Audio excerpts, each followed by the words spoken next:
नमस्कार, मैं डॉक्टर मनीषा चौरडिया, राजकीय स्नातकोत्तर महाविद्यालय प्रतापगढ़ में हिंदी के एसोसिएट प्रोफेसर और कार्यवाहक प्राचार्य हूँ। हम पंत की कविता पावस ऋतु थी पर्वत प्रदेश पढ़ रहे हैं। उसी की निरंतरता में मैं अपना व्याख्यान आगे जारी रख रही हूँ।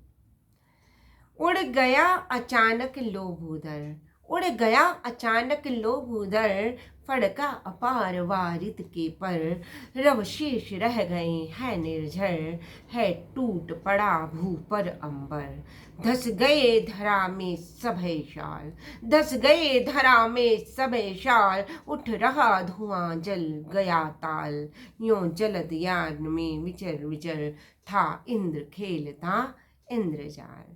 वह सरला उस गिरी को कहती थी बादल घर, इस तरह मेरे चितेरे हृदय को बाह्य प्रकृति बनी चमत्कृत चित्र थी। सरल शिशव की सुखद सुधी सी वही बालिका मेरी मनोरम मित्र थी। भूदर पर्वत फड़का फड़फड़ाकर, वारित बादल रव ध्वनि, निर्झर झरना, अंबर आकाश सभय भय सहित, शाल वृक्षों की प्रजाति, विशेष जलद यान बादलों का यान, सरला सरल हृदय वाली प्रियतमा सुधी स्मृति। शेषव से ही अपनी सहचरी रही प्रकृति के पंत ने पर्वत प्रदेश में पावस कविता में अनेक सजीव चित्रों का वर्णन किया है। इन पंक्तियों में अचानक पर्वत श्रृंखलाओं पर घिर आए सघन बादलों का ऐन्द्रजालिक वर्णन कवि कर रहा है। पर्वत प्रदेश में पावस के विभिन्न दृश्यों में पर्वतों पर घिर आए बादलों एवं उनके बाद पर्वतों की छटा में आए परिवर्तनों का वर्णन करता कवि पंत कह रहा है कि ऊंची ऊंची पर्वत श्रृंखलाओं पर सघन काले सजल बादल घिर आए हैं, जिससे पर्वतों का दिखना बंद सा हो गया है या बादलों में पर्वत छिप गए हैं।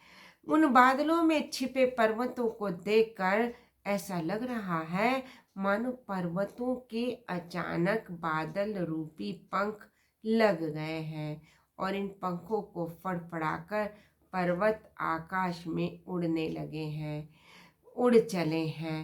पर्वतों द्वारा बादल रूपी पंख लगाकर उड़ जाने के पीछे झरने उनकी आवाज के रूप में शेष रह गए हैं। इस प्रकार बादलों से ढकी पर्वत श्रृंखलाएं ऐसी लग रही हैं जैसे संपूर्ण आकाश ही धरती पर उतर आया है अपनी बाहों में भरने के लिए। इस दृश्य को देखकर शाल के वृक्ष डर के अंदर ही धस गए हैं। ऐसा लग रहा है मानो वह पूरी तरह से घबरा गए हैं और प्रकृति अपने बाल सुलभ हृदय से पूरी तरह से चमत्कृत कर रही है। धरती पर साल के वृक्ष एवं तालाब भी ढक गए हैं। तालाब से उठती जलने का आभास करवा रही है। इस प्रकार पावस ऋतु में पर्वत प्रदेश परिवर्तित प्रकृति के दृश्यों को बादलों रूपी यान में बैठकर देवराज ऐन्द्रजालिक जादूगरी के अंजाम दे रहे हैं। इस तरह कवि कह रहा है कि वह मेरी प्रियतमा पर्वत प्रदेश को बचपन में जादू का घर कहा करती थी, बादलों का घर कहा करती थी और मेरे बाल सुलभ हृदय को चमत्कृत भी कर देती थी, चौंकाती भी रहती थी।